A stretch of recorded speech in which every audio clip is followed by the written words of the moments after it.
Hello and welcome to What Culture Horror with myself, Andrew Pollard. I hope you're good, I hope you're well, and I hope your week is going as well as it possibly can. Now, today we have got a second movie review of the week for you, following quickly in the footsteps of our recent review of The Strangers Chapter 2. You can find that elsewhere on the channel.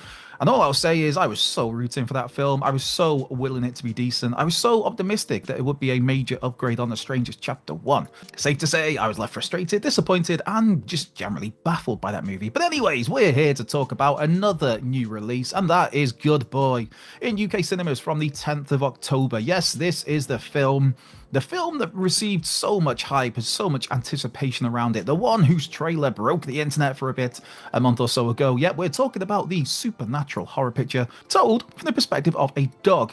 Yes, truth be told, I was kind of dreading this one, purely for the fact that there's a doggo at the heart of the movie, and I'm a sucker for animals, particularly dogs. But hey, don't let my cat hear that, of course. So I was genuinely nervous about what to expect. Genuinely unsettled by this totally unique, fascinating premise. So with that in mind, then let's get into it. Let's see whether Good Boy is a rough old ride. You see what I did there? Or whether this particular Good Boy deserves all of the treats and fusses. So let's start with the plot. Well, the plot, it is extremely vanilla and fairly generic, and I don't mean that in a disparaging negative way, as in this is a classic supernatural possession-y sort of horror movie. Our lead human Todd moves into the creepy old house his grandfather previously lived in, and dark forces and supernatural shenanigans start to rear their head. Of course, the catch is, the unique selling point of this is that this I guess you call it a been there, done it kind of story, but it's told from the point of view of Todd's beloved dog, Indy, putting a whole new spin on things and making Good Boy feel totally fresh to other supernatural films that might be out there. And as for Indy, this particular good doggo is played by director and co-writer Ben Leonberg's very own Nova Scotia Duck-Tolian retriever, who I believe is actually named Indy. And while it's one thing to frame a horror movie from a dog's viewpoint, what Good Boy also does so brilliantly is that the humans are so often the background players. They're there and they're involved in the scene, obviously, but their faces are out of focus or out of shot or covered by hoodies, emphasizing that the attention is on Indy, emphasizing this story is told from his perspective, complete with so many shots matching Indy's eye line and really making you feel like you're, well, totally seeing things from a dog's viewpoint. I mean, hey, I was a sucker for Stray, that video game where you play as a cat, so I'm obviously, absolutely all here for now. Getting to see a movie play out from a dog's point of view. But what's the real selling point here is the emotional bond between Indy and Todd. Again, especially from Indy's perspective. This dog adores his human and vice versa. Well, for the most part, because, dark forces and evil and all of that stuff. But Indy dotes over Todd. Indy is hugely protective of Todd. Indy is there to fight their good fight and fend off evil. And Indy is 1000% the star of this particular show. This is such a simple yet genius idea. A horror movie centered around a dog, because even if you've never had a dog, you've likely had a pet of some sort. And so the film, it properly hits home, hits you in the feels, resonates with the audience, because we know that emotional bond that exists between us and our pets. My cat has been a total prick this morning, but I'd absolutely be lost without her, and I would not have it any other way. And Ben Leonberg and Alex Cannon, the co-writer here, put together a script that, I don't want to say exploits, because that's kind of a dirty word, but it takes advantage of how you, me, so many of us have had a beloved pet, that we know those emotional bonds, and it plays on that emotion, that affection, in the most brilliant way, hammering home this particular bond early on by showing us home video footage of Indy from over the years. That really gets you in the feels, from a newborn young pup to the good doggo that he is all these years later. First and foremost, Good Boy is a story of loyalty, I guess, as Indy remains at Todd's side regardless of the threats that continue to rear their head. But fear not, for Good Boy does still manage to very much bring the horror to the table here. It may take a little while to get going, but that's kind of the point. And when the terror does come, there's some really effective scares in here. But not just the scares themselves, but Good Boy does a really good job, a great job of drumming up tension, with the lighting also playing a big role in that. Well, the lighting and the framing, the angles, with the main location of a rundown old house, that is a great setting for conveying this particular story, to getting this narrative over to tell this tale. And as for the runtime, Good Boy it's a little shorter than I expected. Not that I expected, some mammoth 3 hour Lord of the Rings style epic, but it clocks in at, I believe it's about an hour and 13 minutes or so. And that's not a bad thing. The pacing of all of this it really works well with the story that they're trying to get across.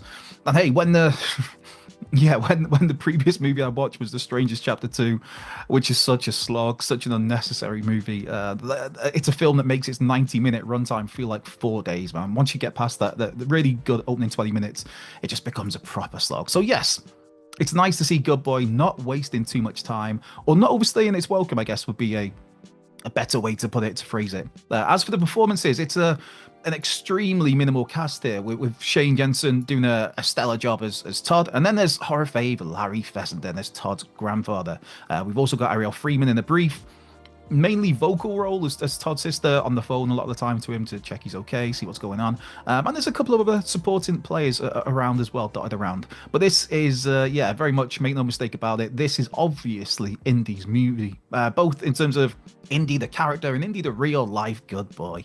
That Dan Leonberg and his team, including Carrie Fisher, who his wife, who serves as a producer here, for them to get the performance they did out of Indy is just it's phenomenal, man. It's a testament to their own bond with their pooch, I guess, as well. This dog, it dare I say, it shows more emotion, more varied emotion than most humans. Seriously, Indy makes you feel everything. And it's great to hear that this good boy was honored at South by Southwest earlier this year, earning the Howl of Fame award. So congratulations there, Indy. Very well deserved. Now, for me, I had a lot of fun with Good Boy, as you might have guessed, but I'm a sucker for this sort of stuff. I'm the guy whose heart still breaks at the thought of poor Seymour in Futurama. Oh man, the guy who still hasn't seen the end of Marley and Me. Seriously, I watched that for the first time during the pandemic, and I had to leave the room for the final 10 minutes when I realized where this was going, and it's just like, no, I can't. So I left and went to the kitchen and did a bunch of dishes. It was that, yeah. The point being, I'm a big dog lover. I'm a big horror lover. Obviously, that's why I'm here. So I'm kind of the demographic for this one. And while I said I had fun with Good Boy, that's not to say that it isn't also a really gripping, tense horror movie too. I mean, there are some great scares here. And I don't know, when I was watching it, I kept thinking about a song by Eels called My Descent into Madness, which is, I guess that's quite the niche reference here from an album that came out in, 1997, I'm going to guess. But yeah, that is what this is, though. It's a loyal dog watching his owner, his best friend, become consumed by something, and the lengths that dog is willing to go to. That unshakable loyalty that, let's face it, you so often only get with a pet. As I said, my cat is an absolute prick, but she's my prick. Yeah, there we go. Which is, again, quite the sentence. So I guess it's time for a rating on this one. Now, ahead of time, I was praying and hoping for something good, man.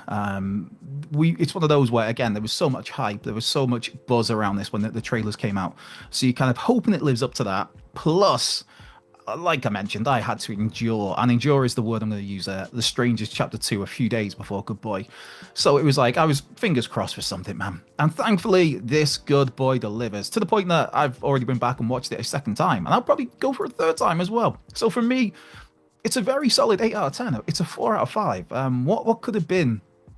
I guess you could have called it could have been just a lazy gimmick, but it is done in a way that never feels like a gimmick, lazy or otherwise.